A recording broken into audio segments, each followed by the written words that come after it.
Hey yo, Sony ZV-E10 Mark II versus the DJI Osmo Pocket 3. Which one of these should you get for your vlogging camera? Let's go. You shut up. No, you shut up. No, you shut your mouth. Oh, what's up, y'all? It's Sir Terry Warfield. I'm back for another video. Hope you're having a fantastic day so far. Remember to be thankful for your freaking life today because you did not have to have that. Let me go ahead and clear the elephant in the room. DJI did sponsor today's video. Now, before you get all in your feelings and start crying and all that stuff, let me say this first.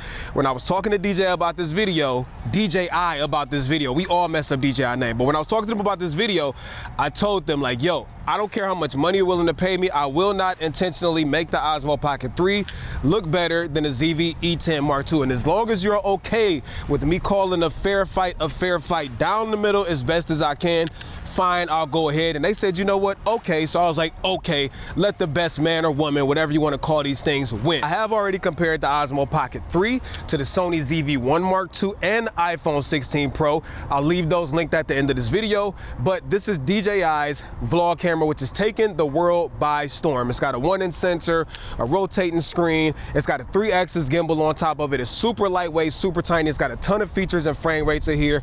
And this is Sony's middle of the road vlog camera that is the successor to the highly regarded Sony ZV-E10. So basically they updated it, added more frame rates, resolutions, all that good stuff. It's a really good vlog camera. It's an APS-C sensor and it's an interchangeable lens camera. So that means you will have to buy lenses, but also that means that you can swap the lenses to get different looks and stuff like that, albeit at a cost. So the reason why we're comparing these is because they're both marketed as vlog cameras and we need to know which one is going to win. Now let's start with cost first. The Pocket 3 actually comes in a few different combos. I'm going to recommend the Creator Combo. The Creator Combo is $669. In that, you get a carry-on case that you see right here.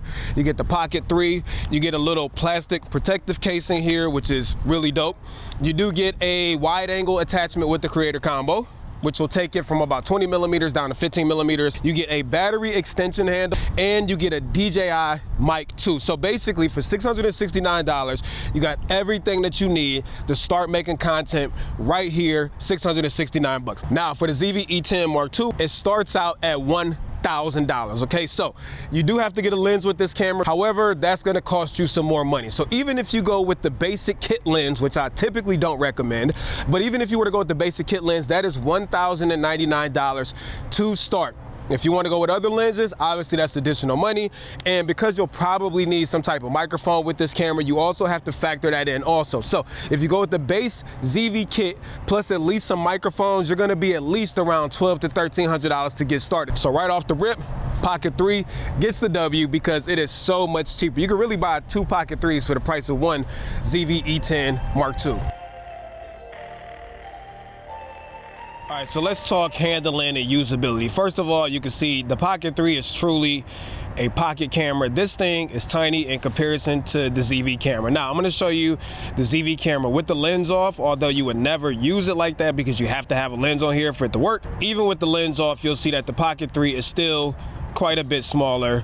So that's definitely something that you need to consider. Now, the ZV camera for sure has more buttons, switches, dials. It also has a flippy rotating screen that is a touch screen, and this screen is actually super clutch because it swivels. So that means if you wanted to film something from a top down, you could.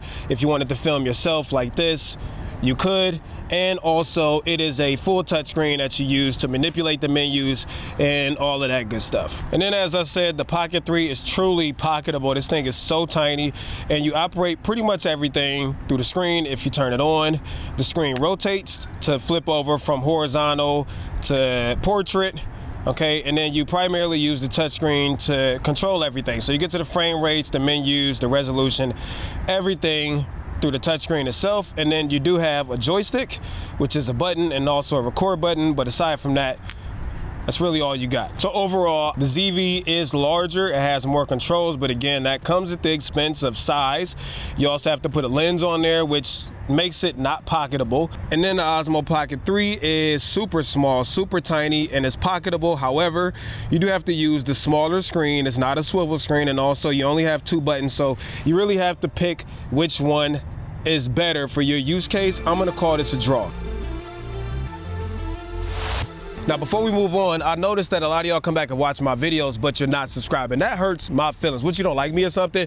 Listen, if you like this video so far, hit the subscribe button, turn on the notification bell so that you get notified when new videos go up. Thank you very much. Let's go ahead and talk about optics and image quality, which I need to say this first. Obviously, these are two different cameras, which means I'm not able to get a perfect like-for-like look out of both cameras. They have varying focal lengths, varying apertures, and all that other good stuff. And I can only go with the lens I have right now for the ZV, which is the 15mm f1.4, but it is on a crop sensor, so it's gonna give me like around a 22mm f4, f5.6 equivalent. Anyways, let's talk about what these have. So let's start with the Osmo Pocket 3. So the Pocket 3 is a 1-inch sensor paired with a 20mm f2 fixed aperture lens. So that means this is what you get.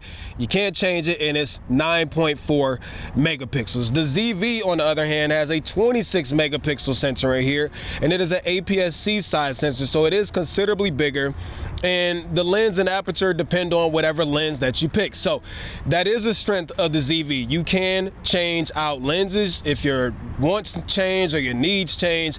You could always go with a wider lens, or you know, telephoto lens or a portrait lens. Like, that is an advantage of the ZV. I will say right off the rip that if you're into photography, or you think you might be into photography, the ZV is going to be probably the more appealing option to you, because you can change the lenses and because it does have a bigger sensor. Both of these have their respective vlog features. So as an example, the ZV has like Sony's Cinevlog mode, where it adds fake black bars and changes it over to Cinetone, and the Pocket 3 has a lot of features in like the Mimo app, where you can change the shape and of your face and your nose and all that stuff. Is actually pretty dope, but neither here nor there.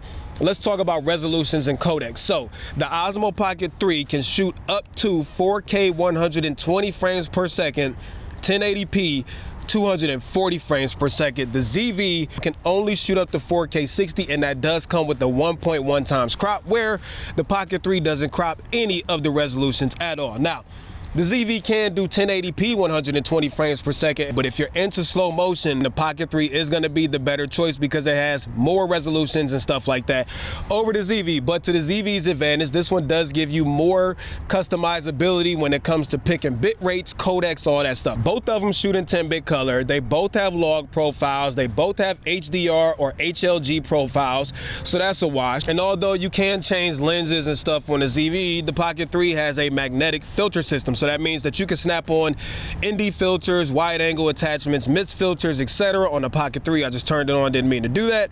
And if you want to do the same thing on the ZV, it's going to depend on the lens. So, you know, all these different lenses have different filter sizes, and you have to play that whole dance. So if I had to try to pick which one of these gets the W, I don't know. The ZV has better image quality because of the bigger sensor, although the Osmo Pocket 3 still looks great, and you have the ability to change lenses on here, and it does give you more when it comes to picking bit rates, codecs, etc. However, the Osmo Pocket 3 still looks amazing.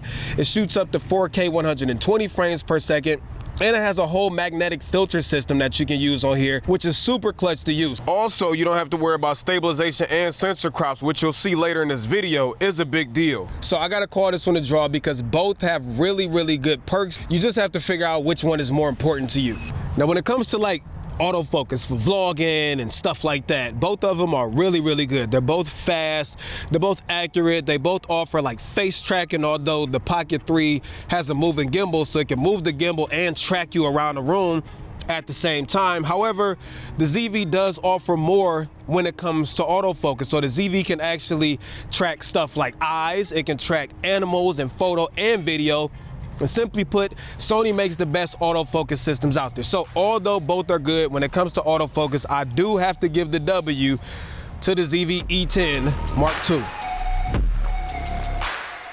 All right, it's freezing out here. I had to come put these gloves on real quick. So let's talk about stabilization real quick. Now, obviously, this is not like for like. I got two different lens setups and all that stuff. So ignore all of that. And I'm using a built-in mic out of both cameras, which we are going to talk about in a little bit. But stabilization, I'm going to start with talking about the ZV-E10 Mark II first. So this camera does not have any form of mechanical stabilization. It is only digital stabilization.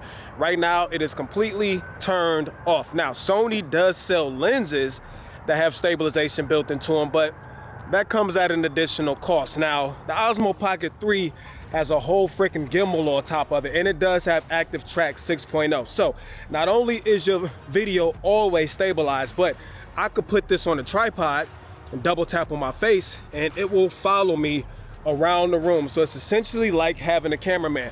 What I love about the Pocket 3 is the video, or the stabilization, I'm sorry, is not dependent on the video being properly exposed. We're on a ZV-E10 Mark II because it's only electronic stabilization. It is super dependent on it. Now, let's actually turn the stabilization on because you need to see this.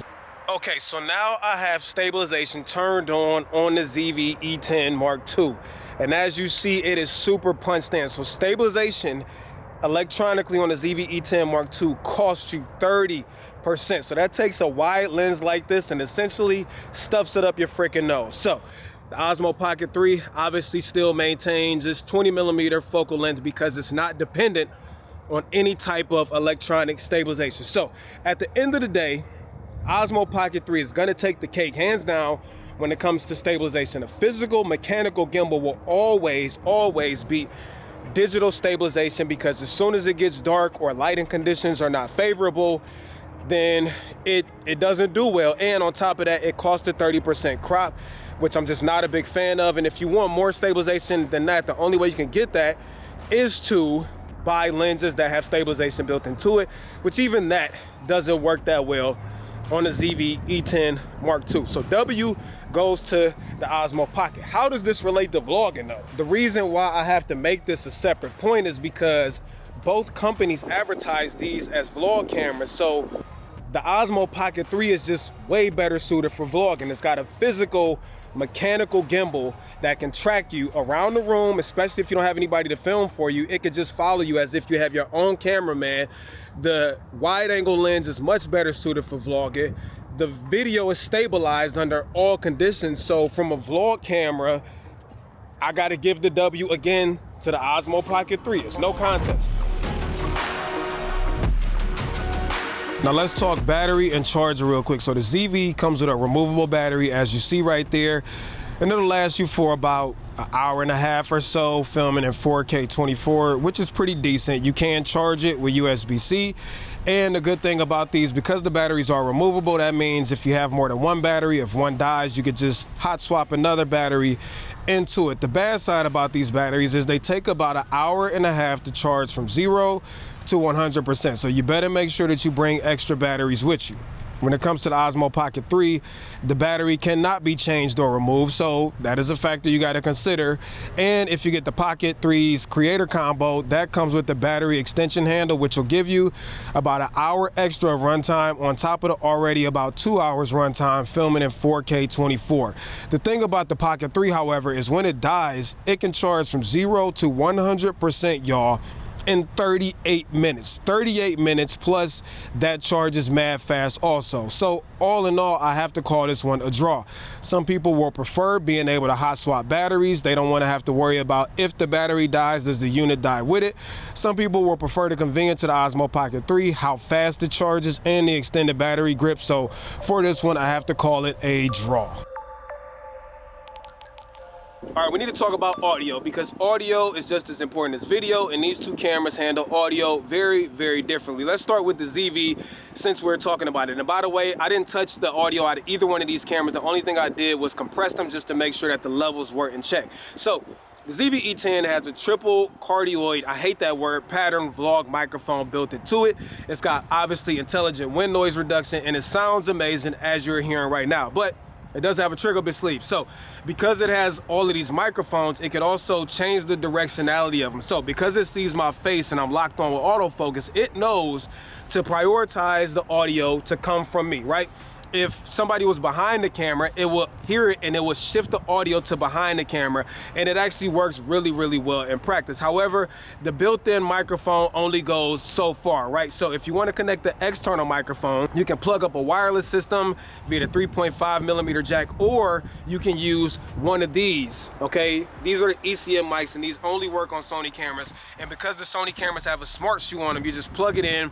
You don't need cords, you don't need batteries. Everything is handled with the microphone on board. So that's what you get with the ZV. When it comes to the Osmo Pocket, This is where things get really interesting. Again, I told you at the beginning of the video, you should get the creator combo because it comes with this DJI mic right here. So first of all, it's wireless. The receiver is built into the Osmo Pocket, so you don't have to plug up anything additional to the camera. The other good thing with these is you can actually trigger the Osmo Pocket to start recording from the microphone. You can turn on the intelligent wind noise reduction or whatever it's called from the microphone just by pressing the button on there. You can make the Osmo Pocket 3 take a photo from the microphone, and there's a couple other things that it has up its sleeve, and you can pair two of these at the same time to the Osmo Pocket 3. So if you wanted to run like an interview setup, you could, but let's talk about them things that I just mentioned, okay?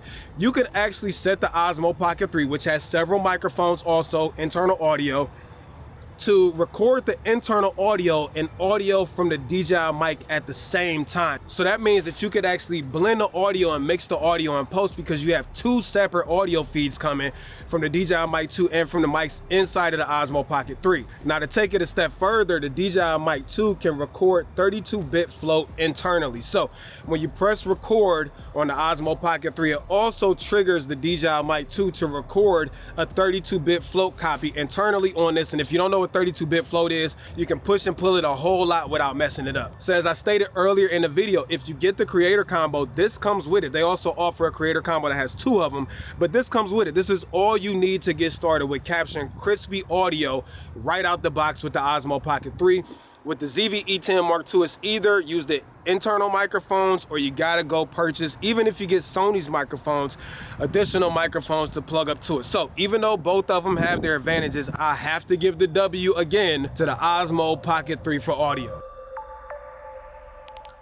Bro, there's literally freaking goose poop everywhere. I have duck poop all over the bottom of my Jordans. Anyways, we need to talk about connectivity and USB streaming. Let's start with connectivity first.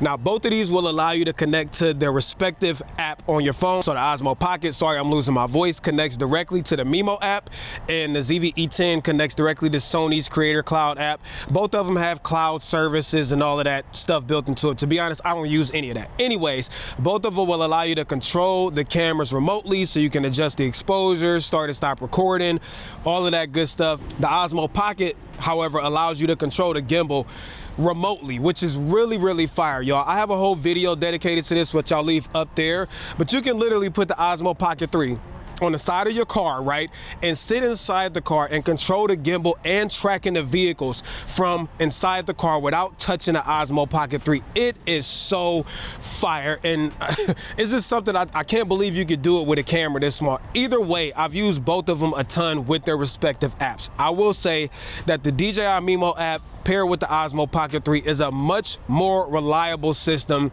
than Sony cameras and their Creators Cloud app. Sony has come a long way with connectivity, but I still get frequent disconnects. There's so many times where you go to connect them and they just won't work for whatever reason, and you gotta power the camera off, then you gotta restart your phone and all that stuff. Whereas the DJI Mimo app and the Osmo Pocket 3 work literally every single time. Also, the Mimo app, as I kind of referenced earlier in this video, will let you do stuff like slim your face out, make your eyes smaller and bigger. Like, it's got a bunch of that creative stuff in there. So if I had to give one of them a W when it comes to connectivity, hands down, it's the Osmo Pocket 3. Also, with that being said, we need to talk about USB streaming, because a lot of people who get these to be content creators and do content creator stuff with them use their cameras to stream online. Both of these can be used as a USB webcam up to 4K 30. So that means all you got to do is get a USB cable and plug it into the computer, and it recognizes both cameras. Both of them have a perk here though. Let's start with the ZV. So the ZV actually allows you to record simultaneously to the SD card while streaming, which is so fire for people who like to cut up content and make micro content for socials afterwards. It's already giving you a backup recording on the SD card. Osmo Pocket can't do that. However, the Osmo Pocket also has a trick up its sleeve or two. So remember, this has a gimbal on top. It has Active Track 6.0. This works even while using it as a USB webcam. So you could actually get up from your desk, walk around the room, Osmo Pocket 3 will still follow you. On top of that, you can still use the DJI Mic 2. So you don't have to go purchase like a desk microphone or anything like that. You can just clip the microphone to your shirt, and now you have basically a walk-in live stream, which is really fire. So I can't give either one a W. You know, some of y'all might prefer having backup recording on the SD card. Some of y'all might prefer tracking and being able to use the wireless mic at the same time. I'm gonna call this one a draw. Okay, Terry, you did enough yapping. Which one of these vlog cameras should I buy with my hard-earned freaking money? I need to say this, I say this every video, there is no such thing as a perfect camera. Neither one of these cameras are perfect. I tried to keep this video as fair as possible, but at the end of the day, you got to make the decision on which one has the best feature set for you within your budget. With that being said, I do have to call a spade a spade. Although both of these cameras are fantastic, you really can't go wrong with either. Aside from the draws, the Osmo Pocket collected more W's than the ZV-E10 Mark II did. It just is what it is. For vloggers and content creators, although the ZV does have better image quality and you can adapt more lenses and stuff to it, all of the perks of the Osmo Pocket 3 system just make it a better choice for content creators. Now, as I said earlier in this video, if you think that you might want to grow some with the camera, maybe you want to get into longer telephoto lenses or wider lenses, or you want to get into photography, then that is something that you definitely need to consider when picking the camera, because the Osmo Pocket 3 won't let you grow that much with it, where the ZV you can grow with it. But if you don't need that, then it's the Osmo Pocket 3 hands down. Now, with that being said, I do want to send a special shout out to DJI for sponsoring today's video, number one, but number two, allowing creators to be transparent. There's a lot of companies out there that don't want you saying anything negative about their products or comparing it to another product where their product might not come out on the winning end. And DJI is always just like, yo, run it, be honest, be transparent, and let the best man win. And today, the DJI Osmo Pocket 3 won. So hope you all enjoyed this video. Make sure you hit subscribe and turn on that notification bell so that you get notified when new videos go up. There are two videos, again, I want you to watch at the end of this video. One comparing the Osmo Pocket 3 to the iPhone 16 Pro. The other one comparing it to the ZV-1 Mark II. And until next time, I'm out of here. Peace and chicken grease. Much love, y'all. Peace.